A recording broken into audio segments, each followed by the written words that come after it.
વધુ એક સમાચાર મહેસાણાથી, જ્યાં વડનગર પોલીસ સ્ટેશનના પીએસઆઈને સસ્પેન્ડ કરાયા છે।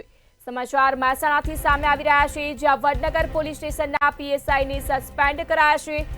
જુગાર કેસની તપાસમાં ગોલમાલ મુદ્દે તેમને સસ્પેન્ડ કરાયા છે, ત્યારે પીએસઆઈ MM પરમારને સસ્પેન્ડ કરવામાં આવ્યા। જુગાર કેસમાં પતાવટ કરવા જતા ગોલમાલ કરી હતી। આ કેસમાં સમય સહિતની અનેક બાબતોમાં ગોલમાલ કરી હતી। સંવાદદાતા અલ્પેશ પટેલ ફોન લાઈન પર જોડાયા છે। જી અલ્પેશ, સમાચાર મહેસાણાથી, જ્યાં વડનગર પોલીસ સ્ટેશનના પીએસઆઈને સસ્પેન્ડ કરવામાં આવ્યા છે, શું છે વધુ વિગત?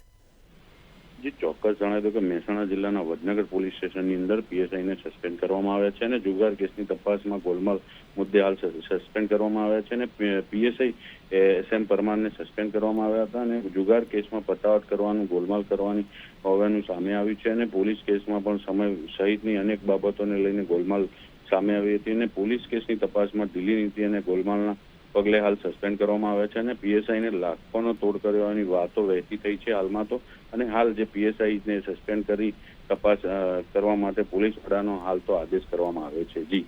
જી અલ્પેશ, માહિતી બદલ આભાર। સમાચાર મહેસાણાથી, જ્યાં વડનગર પોલીસ સ્ટેશનના પીએસઆઈને સસ્પેન્ડ કરવામાં આવ્યા। જુગાર કેસની તપાસમાં ગોલમાલ મુદ્દે તેમને સસ્પેન્ડ કરાયા છે। પીએસઆઈ SM પરમારને સસ્પેન્ડ કરવામાં આવ્યા, ત્યારે જુગાર કેસમાં પતાવટ કરવા જતા તેમને ગોલમાલ કરી હતી। કેસમાં સમય સહિતની અનેક બાબતોમાં તેમને ગોલમાલ કરી હતી।